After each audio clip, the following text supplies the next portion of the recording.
All right, folks, welcome to Philadelphia. As in the words of W.C. Fields, I'd rather be in Philadelphia, and I'm sure the Raptors would rather be here too, with a team that's not playing that well, and a chance to get another win. Moving towards, well, they hope 7th, but hanging on, as you've always said, Eric, hanging on to 8.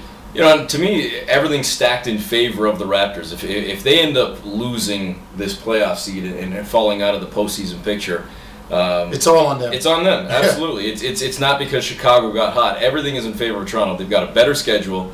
They've already got a 2-game lead.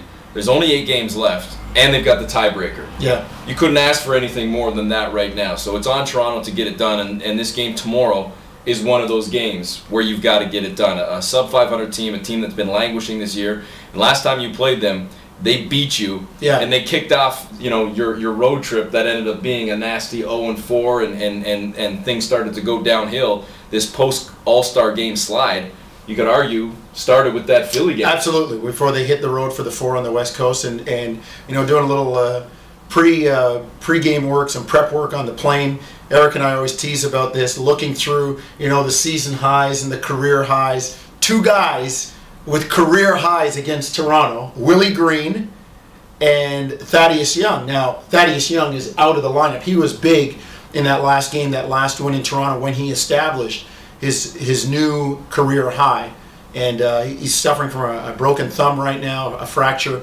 He won't be in the lineup, so the Raptors really have a chance here. And Philadelphia is a team that the stats bear out that if Toronto can get them down early, they could go away. They've only won 4 or 5 games after being down by 10 or more points in a game. So this is a chance for Toronto really to come in, try to jump on them early, make sure they get back. Philadelphia's number 2, number 3, number 4, somewhere up there, top 10 fast-breaking teams. But if you can get back and make them work in the half court and work your offense and get what you want, Toronto's got to win this game. One of those guys that likes to bust out, though, is Thaddeus Young. So having him not in the lineup is obviously a big deal. And to me, Philly, they're a disappointment. As much as, the Raptors have let folks down a little bit, especially since the All-Star game, they're still in the playoff picture. They hope to be there still in 2 weeks when we're maybe doing a vlog getting set for the Cleveland Cavaliers in the first round. Or, again, if you move up, maybe it's Orlando. Orlando, yeah. Weather-wise, I'd like it to be Orlando, but hey, weather's aside. You get into the playoffs, I don't care if it snows. It'd be nice to actually win around and go on, but we'll leave that for another vlog for another day. But my point being, as much as the Raptors or other teams may have disappointed at times,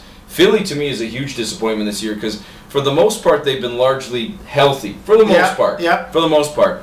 But you look back to the offseason loss of a guy like Andre Miller, and that would seem to be, surprisingly enough, based on his personality at times, the glue guy that maybe was holding it together last year, and the quarterback on the floor. We said that at the beginning of the year. We said they're going to miss Andre Miller more than you think, and obviously they have. Yeah. I mean, they've been. I figured they'd be a team that would have a chance to, at the very least, compete for 6, 7, 8 in the East. And we could be talking here in a few weeks and talk about Eddie Jordan losing his job because this team is vastly underperformed. And it's not necessarily Jordan's fault, but like in pro sports all the time, it's easier to get rid of one guy than it is to get rid of 12. And it has been a thorough disappointment in Philly this year. Yeah, and there are rumors out there that the coaching staff, they are worried about their jobs. And let's face it, the 2 places, to me, Eric, Philadelphia and Washington, the biggest disappointments in the East this year. But, all they can do is look forward to next year. And for all the lamenting that Raptor fans do, right now they are still in the playoffs. And as we said off the top, fully expect them to make it and sitting there in either the 8th